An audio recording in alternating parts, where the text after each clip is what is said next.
Hey everyone, welcome back, and today we're going to be talking about what sort of land you might need to be able to play the paid sections of Illuvium for free. Basically, be generating Illuvium NFTs, playing the game, getting better at the rank mode and everything, and all you would need to do is hold land. The land sale is coming up soon, and you guys are not going to want to miss this. Also, please watch part 1 of the video. It'll be right up there. It will give you a lot of backstory to some of this stuff. I'll rehash anything I need to, but it definitely will be helpful, so please watch that video. And like before, I mentioned that 500 likes between part 1 and part 2, and I will give you guys this sheet to mess with your own numbers. Without further ado, my name is Scoriox, and I do the maths, and you do the degen. And as always, I'm not a financial advisor. This is not financial advice, and please always do your own research.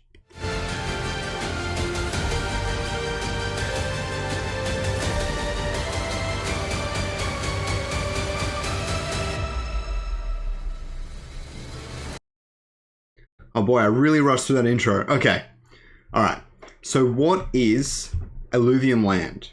So I'm going to start off with the basics for any of you that don't know kind of where this is coming from and how this might be useful. I'm going to really quickly cover up Illuvium Land. If you guys want to go further down the track and see some of the more detailed things instead, then the chapters will be down below. But this will be helpful for everyone, I swear.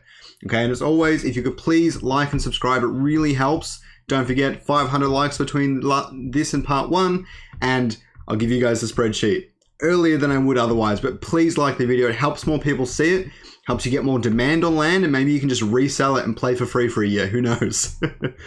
Okay, let's jump into it. So land, there are going to be 100,000 plots of land in total, right? And the basic thing here is that all of the revenue made in the Illuvium game and the Illuvium ecosystem is distributed to all the staking token holders. However, 5%, and I haven't really mentioned this much, but I actually have a 5% buffer in all my calculations as well. I take away 5% by default for overheads and things like that. It could be more, could be less. I take it away just to make my figures make a bit more sense to myself. You always have a buffer, all right? I know I haven't really mentioned that. But basically, 5% of the revenue is taken away, and this basically goes to landholders. The mechanics of how that work is a bit more complex, and I'd rather delve into these numbers more in this video so I can go through the land systems in future videos if you'd like. But for now, I'm not going to talk about them too much. But basically, anytime a player wants to do something in the game, whether it's traveling, creating shards, which are kind of like Pokeballs, reviving alluvials and things, they need these different fuels and elements, and there's 6 of them. And these are all harvested from fuel, right? So basically what's happening is you've got all the people playing with your land, playing on their land, creating and mining all these resources. You can think of it kind of like its own staking mining process in a lot of ways. Basically, you're turning time into resources and tokens and things. And then they sell those tokens through Illuvium for the most part, but maybe other ways as well. And they sell these resources to the players. And Illuvium has set up a tap system. Basically, they'll stop a certain amount of them from going through and stuff like it. That's probably not the best way to describe it, but basically they've set up a system so that it's 5% of purchases. Basically, they take the other 95% to give to the staking token holders, okay? So it's 5% of purchases, but when you're saying, oh, 5%, that's not much, I should stake tokens, there's 100,000 plots of land. About half of them are significantly better than the other half. If you say T1 is about half. And then you've got probably 6 to 7 million tokens that'll be staked at any given time. So really, it does actually balance out pretty well. So just for all you guys thinking about that sort of thing. Okay. Now, what advantages does holding land have? Firstly, you get to play a game. It's fun. You also get to hold the resources, which have their own value, because these resources could go up and down in value over time. So if you're playing the game and you say, oh, I need carbon right now, but carbon is a little bit more expensive because it's this time of the week and people sell off their carbon at a certain period, then you go, crap, I have to spend a bit extra on carbon. But if you're the one producing that carbon, you could, in theory, none of this is completely confirmed, but in theory, give yourself the carbon instead. So if you need it at that time, you don't have to go through this roundabout way of achieving it, and you can save some money here and there. Okay, that's definitely a viable possibility, and that is why holding land could have some real merit in this space. So the other thing I should mention is that there are also blueprints on the land. Now, we've had a lot more information on them lately, but basically you can produce a blueprint and you can make cosmetic items for the Illuvium main game. You can sell the blueprint itself or the cosmetic skins and things that you create. Now, creating figures on that is difficult. Let's put it that way. That would be a lot more speculation than even I am too brave to handle. I might make a separate video on that because it can go so in depth. But for the case of this video, I'm actually going to ignore that. So depending on what you think blueprints might be worth in the grand scheme of things, maybe you bump up my numbers 50%, 60%. I think they could be quite lucrative, but definitely stay tuned for future videos and how that might impact this. And if you guys want to see a part 3 where I make up some numbers on blueprints and then add them in, also let me know in the comments down below and I will add that in and we'll see where it takes us. I think it could be really interesting. I'll probably use NFT figures from other games and things like that. Okay, so now that I've covered all that off, I need to talk about our different types of gamers that I'm analyzing here, because I want to discover these currencies and prices for the type of gamer that you are, because you might not want to play Illuvium 20 times a day every day for the rest of the year, next year or whatever. You might want to play it once a week, once a day or something like that. So I'm going to go through my types of gamers really quickly, even though they were covered in the previous video. Basically, I have 4 that I'm focusing on here: the weekenders, gamers, collectors, and competitive. The weekenders are $30. They spend $30 a month.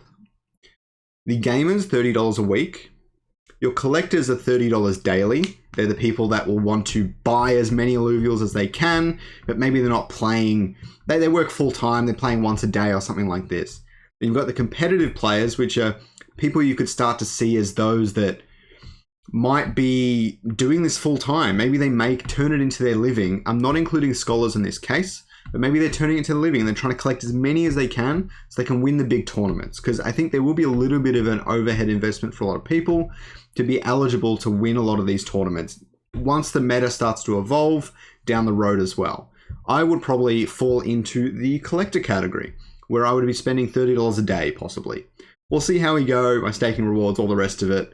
If you watched yesterday's video, you know that if we hit about 1 million players in the game, I probably could do that just off revenue distribution alone, given we can claim SILB.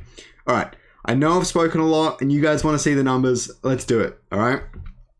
So here's that. So the weekenders would be spending roughly about $360 every year.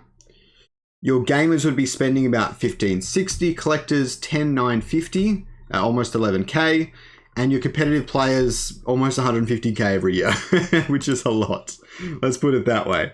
So now we're getting into the deep end of it, all right? So I need to talk about how I've organized my land so far. So I've got the 4 kinds of land, and all I've done for the case of this, for the sake of simplicity, I have gone in depth in previous videos. So if you're really interested in that, go check them out.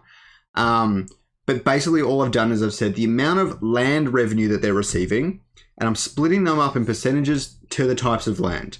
I've based these numbers on my previous videos, which I've used the amount of sites and that stuff they have to try and calculate this.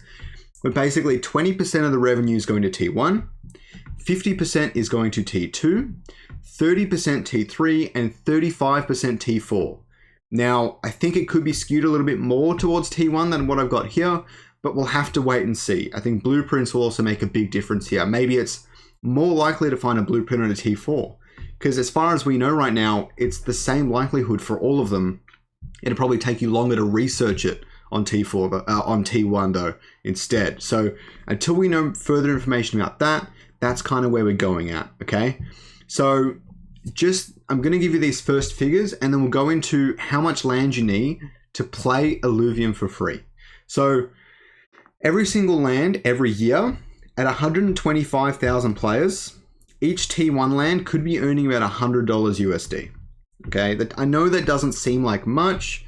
Again, if you guys watched yesterday's video, I have been a little bit conservative with how much this game could be earning. This is talking like $500 million, and Axie Infinity made 2 to 3 bill or whatever. So if you want to use your Axie numbers, then start bumping it up. But I've got the different amounts of players. So if you think we have different players, use those figures instead. So for 125,000 players, we've got $95 per land for T1, about $170 for T2, a giant jump for T3, likely because of its landmark, which is bringing us to about $830, and then another giant leap for T4, which is about $2,300 per year per land. Now, when we get over to that deep end, and we're looking at about 4 million, let's say 2 million players, you're looking at close to $500,000, just over $500,000 for T1, $1,200 for T2, $5,600 for T3, and a whopping $16K for T4. Now, that still looks like it's about a 50% ROI per year on a T4. So you could still consider it conservative, say what you will. Again, this doesn't include blueprints. All right, so I'll definitely make that video in the future if you guys want to see it, or if you don't think it's important, let me know. All right, so that's that. So let's have a look at the T1 land, T2, T3, and T4. You know what? I wasn't going to do it. I was going to look at the numbers first, but I will look at the numbers. I'm a bit undecided on how to do this because there's just so much information here. Maybe we'll look at the 1 million players, right? Well, the 1 million players for each one. So for T1, you're looking at, if you're a weekender, which is $30 monthly, you're looking at about half a land at 1 million players for all of these. We're going to look at specifically. You're looking at only needing half a land to spend $30 a month, which is actually pretty good. I think a lot of people might be happy with that. Maybe some won't, but it's about 2.3 lands for spending $30 every week. And a lot of people might say, oh crap, I would have loved to own a T1 land and spend $30 every, and spend nothing and spend $30 every week. But then you've got, like, at 4 million players, you need pretty much one land to do it.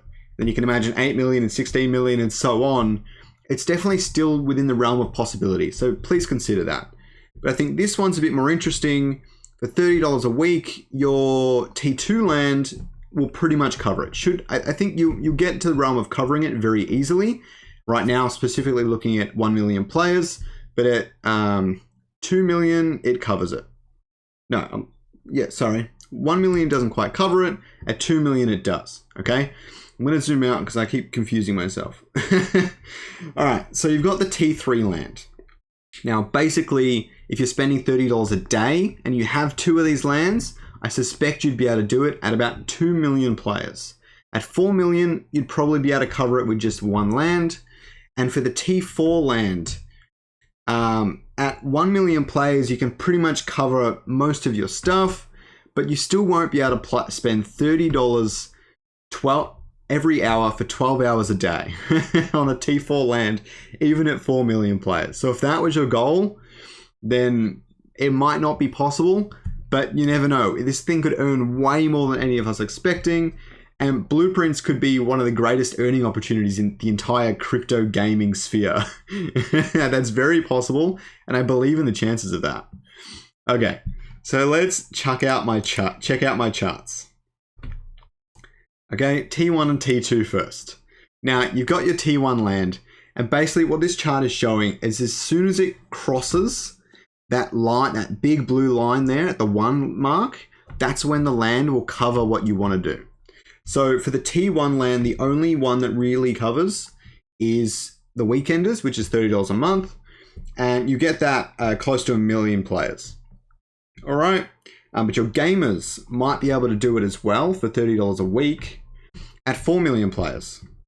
And then if you follow that same trope, maybe about 10 million, you might even be able to spend $30 a day, which is actually pretty huge. So if you think this game is going to get 10 million players, definitely consider T1 as an option to hold for that long term.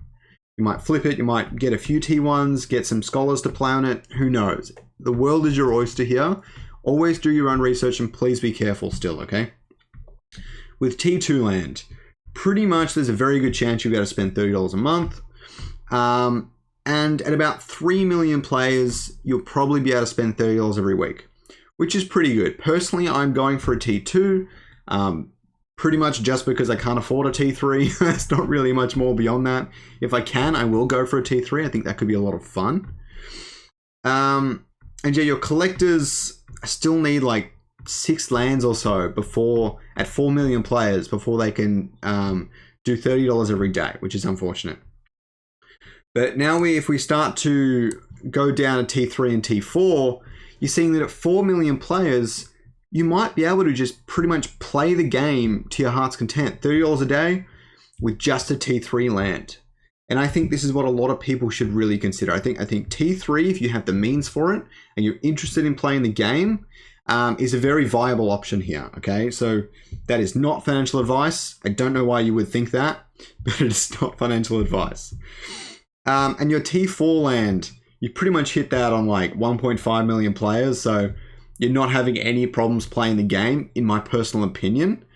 And the competitive players are having a bit more trouble. So if you are looking to play 12 hours a day every day, unless you have a lot of money or a lot of tokens staked, you might be looking more for like a scholarship. And those whales that have all those tokens staked, or a lot of T4 lands or something, will maybe be able to pay for that, but you'll have to keep churning back alluvials. So a lot of this mindset for me is I want to collect as many alluvials as I can. I'll be pretty attached to them and I don't want to sell them very much at all. If I have, say, 10 Scorioxes, maybe I'll sell a couple. I don't know, but I'm sure I will have a place for everything I capture. If I get too many doubles and things, I might sell a couple here and there to just help me fund the game. But there's a lot of ways to play this game. It's not just land. It's not just staking. Maybe someone's just really good at blueprints and managing them, knowing what's valuable and things like that. So there's a lot of ways to go about this. And I hope you guys enjoyed the video. Please like and sub. I really appreciate it. I'm growing so fast and there's so many big things coming. I'm looking to upgrade my setup soon too. So it's a lot of big moments for me, and I just want to thank everyone for being a part of my community. If you guys want to pop in and send me a message, I'm most active in the Shiny Shards Guild Discord. You can DM me as well. I'm around the Illuvium Fancy Discord and things like that. I'll be playing Fancy soon, so stay tuned for that as well. If you want a part 3, again, leave a comment down below. Make sure you like the video. See you guys. Hey everyone, thanks for watching the video. I hope that you'll watch that next video up in the top right hand corner, or don't, but I really do appreciate it. Please like and subscribe down below. I'll catch you all in the next one.